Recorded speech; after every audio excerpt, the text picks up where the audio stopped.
할렐루야 성도님 여러분 반갑습니다. 할렐루야. 유튜브 성도님 여러분 반갑습니다. 한 주 동안 주님의 은혜로 평안하셨을 줄로 믿습니다. 지금 세상은 평안하지 않은 곳이 많이 있습니다. 지금 터키와 시리아의 큰 지진으로 또 우크라이나와 러시아의 전쟁이 있고 또 세계 각 곳곳에 또 내란과 기근이 있는데 이러한 환란이 참으로 이 땅에 없어지고 우리 주 예수 그리스도의 그 평강이 이 땅에 오기를 간절히 원하면서 또한 우리 특별히 대한민국 하나님이 사랑하셔서 그래도 세계 가운데 평안한 나라로 인도해 주시니 너무 감사합니다. 오늘 하나님께서 주신 말씀 마가복음 12장 41절에서 44절까지입니다. 마가복음 12장 41절에서 44절까지.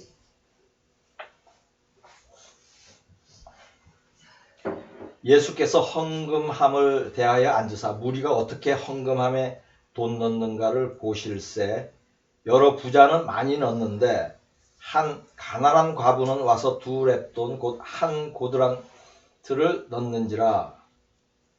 예수께서 제자들을 불러다가 이르시되 내가 진실로 너희에게 이르노니 이 가난한 과부는 헌금함에 넣는 모든 사람보다 많이 넣었도다. 그들은 다 풍족한 중에서 넣었거니와 이 과부는 그 가난한 중에서 자기의 모든 소유 곧 생활비 전부를 넣었느니라 하시니라. 아멘. 우리는 예수 그리스도를 믿음으로 구원을 받습니다. 그러나 예수를 주여 주여 한다고 모두 구원받는 것은 아닙니다. 마태복음 7장 21절 나더러 주여 주여 하는 자마다 다 천국에 들어갈 것이 아니요 다만 하늘에 계신 내 아버지의 뜻대로 행하는 자라야 들어가리라. 아멘. 이 구절은 예수를 믿어도 구원받지 못하는 사람이 있다는 것을 잘 보여주고 있습니다. 다음은 사도행전 14장 9절을 보겠습니다. 바울이 말하는 것을 듣거늘 바울이 주목하여 구원받을 만한 믿음이 그에게 있는 것을 보고 아멘. 이 구절은 예수를 주로 영접한 사람도 구원받을 만한 믿음이 있는 사람과 그렇지 못한 사람이 있다는 의미가 있죠. 이 구절 안에는 예수를 믿었는데 죽고 나서 보니 구원받지 못한 것을 안다면 그처럼 황당한 일이 없을 것입니다. 그렇다면 예수를 믿는 사람들은 자신에게 구원받을 만한 믿음이 있는지를 늘 살피는 것이 아주 중요하죠. 믿음 생활을 할 때에 내가 구원받았나 하는 의문을 가지는 것이 바른 믿음 생활입니다. 사람들이 자신의 믿음이나 다른 사람의 믿음을 평가할 때가 있죠. 우리가 말을 합니다. 그래서 저 집사님은 믿음이 좋다. 또 어떤 사람은 좀 믿음이 약하다. 이런 표현을 합니다. 그래서 믿음이 있다 없다 또 크다 작다 이런 표현을 하는데 이처럼 모든 사람들의 믿음의 그 크기도 다르고 또 믿는 모양새도 차이가 있습니다. 한국의 믿는 사람들은 한국의 성도들은 스스로 구원받았다고 여기는 경우가 대부분이에요. 근데 그 이유가 뭐죠? 교회에서 잘못 배웠기 때문이에요. 사꾼 목사들이 예수를 구세주로 한번 영접하기만 하면 영원히 구원받은 것이고 또 구원의 확신이 있으면 구원받은 것이라고 잘못 가르치기 때문입니다. 혹시 이러한 잘못된 믿음이 있는 사람들은 돌이켜야 할 것입니다. 잘못 믿은 것을 회개하시고 또 스스로 구원에 이르를 만한 믿음이 있는지 근심하면서 믿음 생활을 해야 할 것입니다. 고린도후서 7장 10절을 보겠습니다. 하나님의 뜻대로 하는 근심은 후회할 것이 없는 구원에 이르게 하는 회개를 이루는 것이요 세상 근심은 사망을 이루는 것이니라. 아멘. 두 가지 다른 근심이 있어요. 하나는 구원으로 인도하는 근심이에요. 다른 하나는 사망에 이르는 근심이에요. 먹고 사는 일로 근심하면 구원받지 못합니다. 지금 이 구절이 그렇게 말씀하는 거예요. 그러나 자신의 구원에 대하여 근심하는 것은 마땅한 것이고 구원받게 하는 좋은 것이에요. 그래서 세상 근심은 절대로 하지 않아야 되고 구원에 관한 근심은 꼭 해야 되는 것이에요. 그것이 성경이 가르치는 것이에요. 예수님의 믿음이 큰 사람을 보면 감탄하고 칭찬을 많이 하였죠. 예수님이 믿음이 큰 사람을 볼 때 놀랍게 여긴 이유가 무엇이죠? 그 안에서 구원받을 만한 믿음을 보았기 때문에, 구원에 이를 만한 믿음을 보았기 때문에 주님께서 감탄을 한 것입니다. 마태복음 8장 10절을 보겠습니다. 예수께서 들으시고 놀랍게 여겨 따르는 자들에게 이르시되 내가 진실로 너희에게 이르노니 이스라엘 중 아무에게서도 이만한 믿음을 보지 못하였노라. 아멘. 믿음 본 사람, 믿음이 큰 사람을 보고 놀란 것이에요. 예수님이. 이처럼 예수님의 가장 큰 관심은 무엇이죠? 사람들에게서 구원받을 만한 믿음의 증거를 보는 것이에요. 그래서 그 증거가 보면 아주 기뻐요. 근데 구원받을 만한 믿음이 없으면 마음이 안타깝죠. 사도 바울처럼 영적인 사람은 사람들이 구원에 이를 만한 믿음이 있는지를 아는 그런 통찰력이 있습니다. 사도행전 14장 8절 9절을 보겠습니다. 사도행전 14장 8절 9절. 루스드라에 발을 쓰지 못하는 한 사람이 앉아 있는데 나면서 걷지 못하게 되어 걸어 본 적이 없는 자라. 바울이 말하는 것을 듣거늘 바울이 주목하여 구원받을 만한 믿음이 그에게 있는 것을 보고. 아멘. 바울은 자신이 하는 말을 듣는 태도만 보고, 그 듣는 모습만 보고도 그 사람의 믿음을 측정했어요. 저도 교회 안에 성도들이 구원받을 만한 믿음이 있는지 분별하려고 힘씁니다. 그리고 하나님께서 그런 통찰력을 주십니다. 근데 개인적으로 질문을 하지 마세요. 곤란합니다. 믿음의 척도가 여러 가지가 있어요. 예수님은 사람들이 하는 말을 듣고 믿음을 측량을 하죠. 가르치는 말씀에 반응하는 것을 보고 또 믿음을 평가합니다. 지붕을 뚫고 환자를 내린 그런 장면이 있죠, 성경에. 그때 예수님은 그들의 행동을 보고 구원에 이를 만한 믿음을 보았어요. 환자뿐만 아니라 그 침상을 내린 그 사람들에게도 믿음을 보았어요. 이처럼 믿음의 크기를 측량할 수 있는 요소는 여러 가지가 있습니다. 이러한 여러 가지 믿음의 측량 도구 중에 오늘 특별히 나누려는 것은 헌금이에요. 여러분이 가장 좋아하는 주제. 헌금에 대해서 나누려고 합니다. 많은 믿음의 증거 중에 헌금만큼 믿음을 잘 반영하는 것이 없습니다. 성경 묵상, 말씀 묵상, 그리고 기도, 전도, 말씀 묵상, 기도, 전도, 이게 신앙생활에서 가장 중요하다 그랬죠. 이것과 함께 헌금 생활이 믿음의 아주 중요한 믿음 생활의 아주 중요한 요소예요. 헌금 생활이. 우선 헌금에 대해서 성경이 가르치는 것을 살펴보겠습니다. 말라기 3장 8절 9절. 사람이 어찌 하나님의 것을 도둑질하겠느냐? 그러나 너희는 나의 것을 도둑질하고도 말하기를 우리가 어떻게 주의 것을 도둑질하였나이까 하는도다. 이는 곧 11조와 봉헌물이라.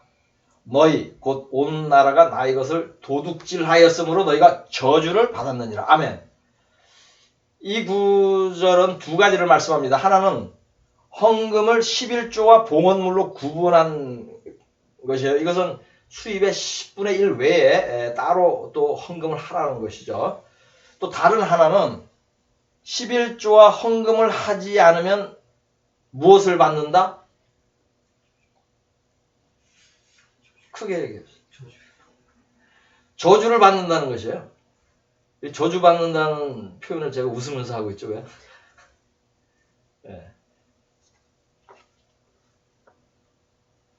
좀 부드럽게 하려고. 매우 두려운 말씀인데 많은 믿는 사람들이 이를 지키지 않고 있습니다. 심지어 11조를 하지 않아도 된다고 가르치는 목사도 있어요. 그런데 예수님은 11조를 하라고 가르쳤죠. 예수님이 11조를 하라고 가르쳤다는 성경 구절이 있는 것을 잘 모르더라고요. 제가 성경을 가르치면서 제가 그것을 느꼈어요. 왜냐하면 구약에서는 11조를 하라고 했지만 신약에 와서도 해야 되느냐 이제 그런 질문이 있는 분이 그렇게 질문을 하더라고요. 예수님이 11조 하라고 가르쳤네요. 여러분 아시죠? 그 구절 보겠습니다. 누가복음 11장 42절을 보겠습니다. 화 있을진저 너희 바리새인이여 너희가 박하와 운향과 모든 채소의 11조는 드리되 공의와 하나님께 대한 사랑은 버리는도다. 그러나 이것도 행하고 저것도 버리지 말아야 할지니라. 아멘. 여기서 이것도 행하고가 뭐죠? 11조를 하라는 것이죠. 그리고 저것은 의로운 삶을 살라는 것이에요. 예. 즉 의로운 삶을 살고 하나님을 사랑하면서 11조와 헌금도 하라는 것이에요. 11조를 전혀 하지 않거나 온전하게 하지 않은 교인들이 80%를 넘는다고 합니다. 놀랍게도 하나님을 믿는다고 하면서 하나님의 것을 도둑질하는 사람이 이렇게 많아요.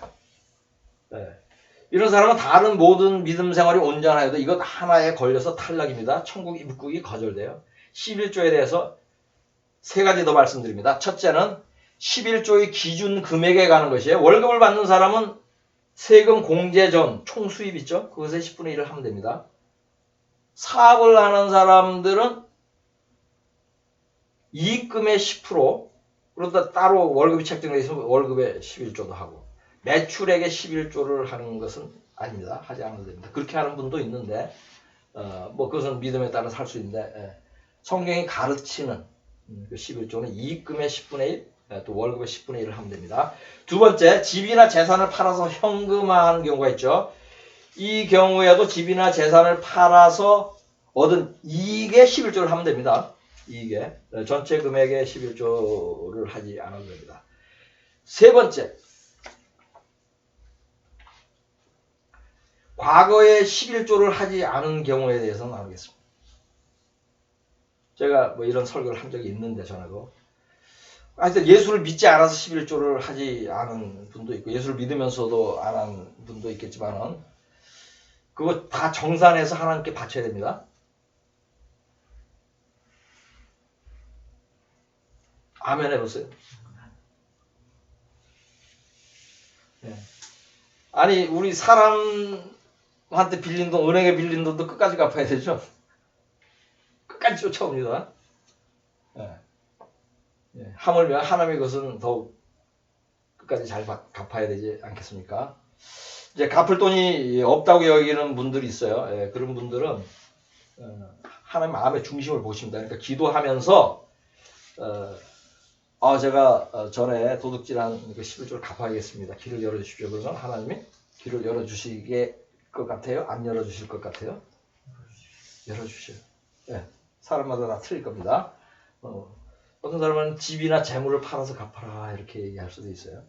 또 어떤 사람한테는 적금 깨가지고 갚아라. 네, 그럴 수 있죠. 정말로 없어서 못 갚는 사람은 12조를 계속 하면서 갚는 방법도 제가 전에 그랬어요. 11조 믿음 약할 때 오랫동안 안 했거든요. 그래서 깨닫고 12조를 계속 했어요. 돈이 없어가지고. 근데 돈 쌓아놓고 나중에 갚겠습니다. 그러면 안 돼요. 예. 11조와 헌금을 하나님께 드리는 것은 하나님의 명령이에요. 그리고 믿는 자들의 의무입니다. 11조는 수입의 크기에 따라서 정해진 금액입니다. 그러므로 그 금액대로 정확하게 내면 됩니다. 그 외의 헌금은 능력과 믿음에 따라서 임의로 금액을 정해서 내면 됩니다. 그럴 때 이 11조와 헌금이 믿는 자의 믿음에 좋은 척도가 된다는 것이에요. 본문 말씀은 예수님이 성전에서 헌금하는 것을 관찰하신 후에 하신 말씀이에요. 여기에 세 가지 중요한 포인트가 있어요. 여기에. 첫째, 주의 종은 성도들이 헌금하는 것을 관찰해야 합니다. 예수님도 관찰했잖아요. 그래서 누가 제일 많이 하는지 딱 알아냈잖아요. 예. 그러니까 11조를 하는지 헌금을 수입과 재산의 크기에 합당하게 하는지를 파악해야 돼요. 주의종. 왜냐하면 그럴 때 헌금하는 것을 보고 보고 성도의 믿음을 측량할 수가 있고 또 헌금 생활을 바르게 하도록 인도할 수가 있기 때문이에요. 보통의 교회는 11조 하지 않는 교인에게 개인적으로 11조 하라고 말하지 않습니다. 그 말을 하면 떠날까봐 교회를 떠날 수 있기 때문에. 근데 어떤 사람은 또 그렇게 하기 때문에 이 교회가 좋은 교회라고 얘기해요. 아니 그렇지 않습니다. 참된 교회가 아니에요. 목사는 11조를 하지 않는 교인이 있는지 파악하고 하도록 가르쳐야 돼요. 그죠? 그것이 옳죠, 성경적으로. 또한 교회는 헌금을 바르게 사용해야 되죠. 헌금을 하나님의 뜻대로 바르게 사용하지 않는 교회가 너무 많아요. 바르게 사용하지 않으면서 헌금에 대하여 가르치는 것은 모순이죠. 부유하게 살면서 목사가 헌금을 많이 내라고 하는 사람이 있어요. 자기는 부유하게 살면서. 그 사꾼입니다. 저는 빌라델비아 교회 성도들의 내역을 모두 알고 있어요. 몇 분 되지 않으니까 파악하기도 쉽죠. 또 저는 사용 내역을 알려드립니다. 개별적으로 헌금에 대한 지도를 할 때도 있어요. 제가 고민할 때도 있고 또한 설교로도 종종 가르칩니다. 오늘 이 설교도 헌금에 대해서 성경적으로 지금 가르치고 있는 것입니다. 두 번째, 하나님은 헌금 액수의 크기를 절대 금액이 아니라 상대 금액으로 판단합니다. 이것은 무엇이냐면은 수입을 기준으로 비례해서 측정한다는 거예요. 예를 들어서 300만 원 수입인 사람이 30만 원 헌금한 것보다 100만 원 수입 있는 사람이 20만 원 헌금한 것을 더 크게 헌금했다. 이렇게 하는 거예요. 왜냐하면 300만 원 한 사람은 10% 했죠. 100만 원 수입인 사람은 300만 원이 수입인 사람은 10% 한 것인데 100만 원 헌금한 사람은 20%한 거예요. 예수님 그렇게 말씀하셨잖아요. 저 가난한 자가 조금 했는데 제일 많이 한 거다. 그죠? 하나님 그렇게 보시고 평가를 합니다. 그래서 어떤 분들은 헌금을 많이 하도록 수입을 늘려달라는 기도하죠. 그래서 절대 하지 마라 그러진 않는데 이 설교를 들으면 그럴 필요가 굳이 없겠구나 하는 것을 알 수가 있어요. 있는 데서 잘 하시면 돼요.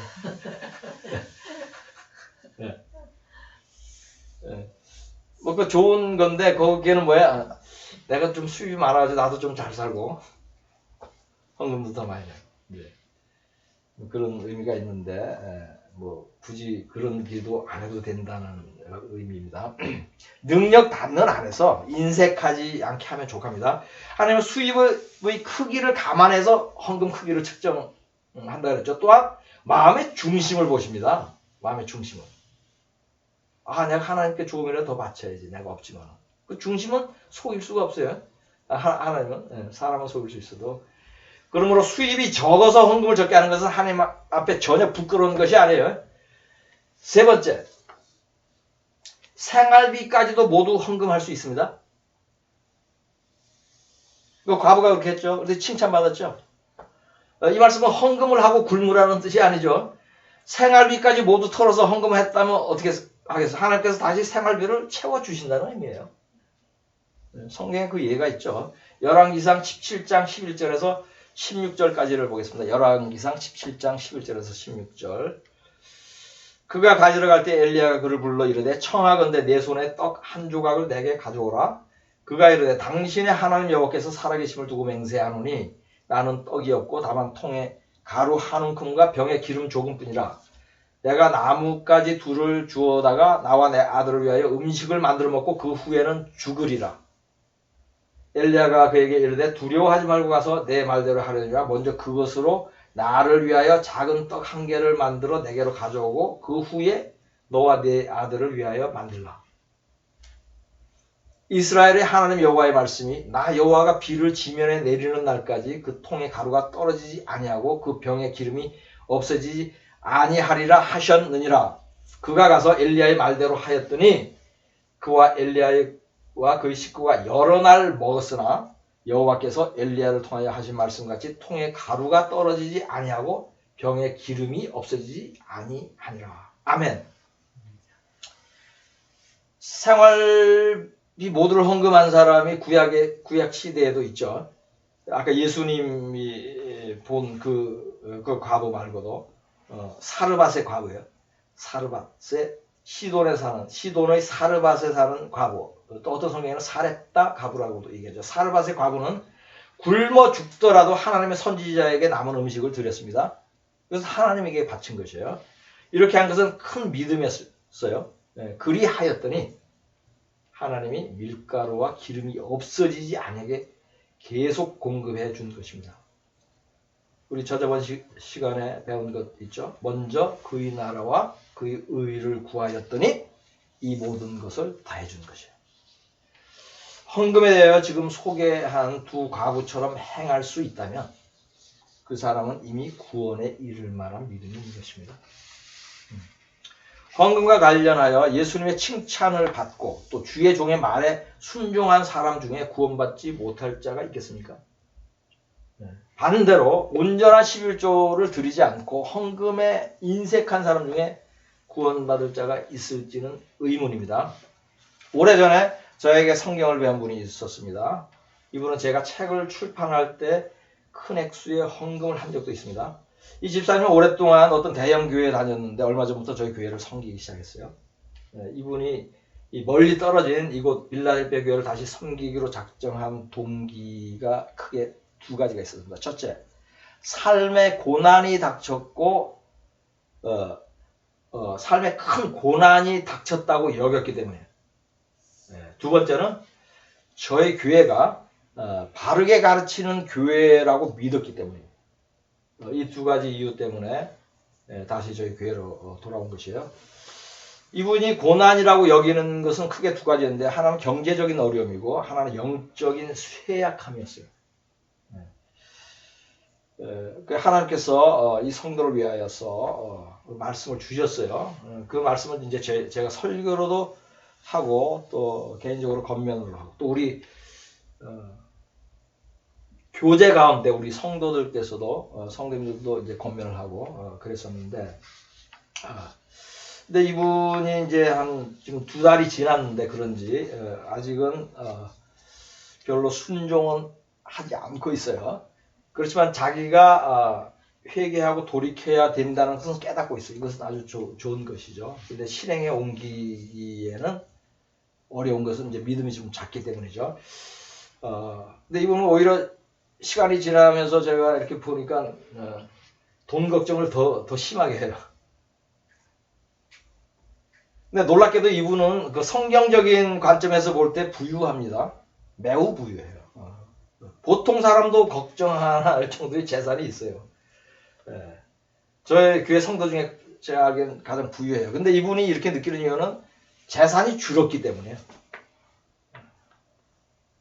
부동산이 많이 하락했죠. 그리고 수입도 안정적이지 않고 또 수입도 줄었어요. 재산이 줄고 수입이 줄으니까 이제 근심이 생기는 것인데, 제가 이제 이 성도님의 예를 들어서 얘기하는 이유는 지금 헌금에 대해서 설교하기 때문에 관련이 있기 때문에 그런 것이에요. 이분이 영적으로 엄청나게 피폐해지고 도를 넘을 정도로 심하게 이제 돈 걱정을 하는 이유가 있어요. 탐심으로 오랫동안 11조와 헌물을 바르게 하지 않은 죄가 있어요. 그것 때문에 그래요. 그것을 말씀드리려고 지금 이번에 예를 든 것이에요. 이제 매주 오시는데 이번 주에는 지금 몸이 쇠약해서 못 오셨는데 이 죄는 본인도 인정을 해요. 그러니까 우리가 회개할 때 단계가 있죠. 내가 죄인임을 깨닫고 그죠? 후회하면서 그 다음에 우리의 생각과 말과 삶이 거룩하게 바뀌는 거죠. 또 계명을 지키는 삶으로 바뀌는 것인데 일단 깨닫는 단계까지는 왔어요. 할렐루야. 돈을 사랑하면 하나님의 허물까지 도둑질을 합니다. 이 죄가 깊어지면은 지금 예를 든 성도처럼 죄인 줄 알고도 회개를 너무 잘 못하는 그런 지경까지 갈 수가 있어요. 근데 저는 지금 하나님의 은혜를 구하고 있고 이분이 완전히 영적으로 회복되고 모든 그 회개를 해서 새롭게 더 정금같이 될 줄로 믿고 또 그렇게 계속 저희가 기도를 하고 있습니다. 그렇지만 지금 상태는 안 좋죠. 말라기 3장 8절 9절 말씀이 응한 것이에요. 지금 응할 수가 있다는 것이에요. 다시 보겠습니다. 사람이 어찌 하나님의 것을 도둑질하겠느냐? 그러나 너희는 나의 것을 도둑질하고도 말하기를 우리가 어떻게 주의 것을 도둑질하였나이까 하는도다. 이는 곧 11조와 복음물이라 너희 곧 온 나라가 나의 것을 도둑질하였으므로 너희가 저주를 받았느니라. 하나님의 말씀은 한 자도 땅에 떨어지지 않습니다. 이 말씀이 지금은 좀 응하고 있어요. 근데 여기서 벗어나려는 그 단계로 좀 들어가고 있습니다. 조금씩 회복되면서. 그래서 이 성도 이렇게 어려운 상태가 있지만은 저희 교회는 이분이 회개해서 영이 회복되고 평안해지기를 계속 간절히 기도하고 있습니다. 본문 말씀은 부자의 큰 헌금이 결코 크다고 하지 않습니다. 가난한 자의 적은 헌금을 크게 보십니다. 여기에는 헌금을 많이 하는 부자보다 헌금을 적게 한 가난한 과부가 더 신실하고 믿음이 좋다는 의미가 있는 것이죠. 교회 안에 부자들이 잘 들어야 할 말씀입니다. 한국의 목사들이 제일 좋아하는 사람이 있습니다. 그들은 새벽 예배에 참석하는 사람이 아니에요. 주방에서 봉사를 열심히 하는 사람도 아닙니다. 전도를 열심히 하는 사람도 아니에요. 물론 이들을 좋게는 여기죠. 그렇지만 최고는 아니에요. 한국의 목사들이 교회 안에서 최고로 좋아하고 아끼는 사람은 돈 많은 장로예요. 목사가 이들을 좋게 여기는 이유는 헌금을 많이 하기 때문이에요. 자신이 받는 삭새 버팀목이 돼주잖아요. 그러나 예수님은 돈 많은 장로보다 월세집에서 연금으로 생활하는 늙은 권사가 더 많이 헌금했다고 합니다. 그럼 목사도 그렇게 반응을 해야죠.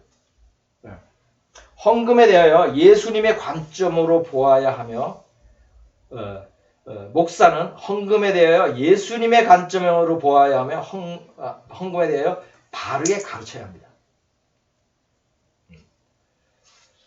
지금까지 말씀에 근거하여 믿음이 좋은 사람을 정의하면 온전한 11조와 생활비 전부까지도 드리는 사람이에요. 다르게 표현하면 11조는 물론 헌금도 능력이 닿는 대로 가능한 많이 드리는 것이 믿음이 좋은 것이며 구원받을 만한 믿음인 것입니다. 단 아주 중요한 전제가 하나 있어요.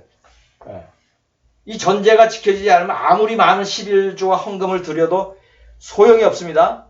하나님이 받지 않으십니다. 오히려 기뻐하지 않습니다. 그것은 거짓 교회, 거짓 목사에게 헌금하는 것이에요. 아무 교회에나 헌금하면 되겠지라고 생각하지 않아야 합니다. 헌금할 만한 참교회를 찾지 못하면 구제하면 됩니다. 구제하는 것도 주님께 드리는 헌금과 같습니다. 왜냐하면 지극히 작은 자에게 한 것이 주님께 한 것이라고 성경은 말씀하고 있기 때문이죠. 마태복음 25장 40절 마태복음 25장 34절에서 40절까지를 보겠습니다. 그때 임금이 그 오른편에 있는 자들에게 이르시되 내 아버지께 복받을 자들이여 나와 창세로부터 너희를 위하여 예비된 나라를 상속받으라. 내가 줄일 때에 너희가 먹을 것을 주었고 목마를 때에 마시게 하였고 나그네 되었을 때에 영접하였고 헐벗었을 때에 옷을 입혔고 병들었을 때에 돌보았고 옥에 갇혔을 때에 와서 보았느니라. 이에 의인들이 대답하여 이르되 주여 우리가 어느 때에 주여 우리가 어느 때에 주께서 줄이신 것을 보고 음식을 대접하였으며 목마르신 것을 보고 마시게 하였나이까. 어느 때에 나그네 되신 것을 보고 영접하였으며 헐벗은 것을 보고 옷 입혔나이까. 어느 때에 병드신 것이나 옥에 갇히신 것을 보고 가서 배웠나이까 하리니 임금이 대답하여 이르시되 내가 진실로 너희에게 이르노니 너희가 여기 내 형제 중에 지극히 작은 자 하나에게 한 것이 곧 내게 한 것이니라 하시고. 아멘. 여기서 작은 자는 뭐죠? 어려움에 처해 있는 자, 궁핍한 자, 환난에 처해 있는 자. 가난한 자의 성경적 정의는 먹을 것과 입을 것이 부족한 사람이에요. 먹을 것이 부족해서 병들거나 죽어가는 사람들이에요. 많은 구호단체들이 있습니다. 컴패션이라는 것도 그 중에 하나입니다. 이 단체에 기부하면 가난한 자들에게 돈이 전달됩니다. 참 교회를 찾지 못하면 구제단체에 돈을 보내십시오. 그 돈은 하나님이 받으시는 향기로운 제사가 될 것입니다. 헌금하는 것도 구제하는 것도 천국의 보물을 쌓는 것입니다. 천국은 헌금과 구제를 힘써 하는 사람들이 모이는 곳입니다. 예수님께 칭찬받을 만한 헌금과 구제를 하시고 모두 구원받으시기를 우리 주 예수 그리스도의 이름으로 축복합니다. 누가복음 12장 33절 34절 말씀으로 설교를 마치겠습니다. 너희 소유를 팔아 구제하여 낡아지지 아니하는 배랑을 만들라. 곧 하늘에 둔 바 다함이 없는 보물이니 거기는 도둑도 가까이 하는 일이 없고 좀도 먹는 일이 없느니라. 너희 보물 있는 곳에는 너희 마음도 있으리라. 아멘.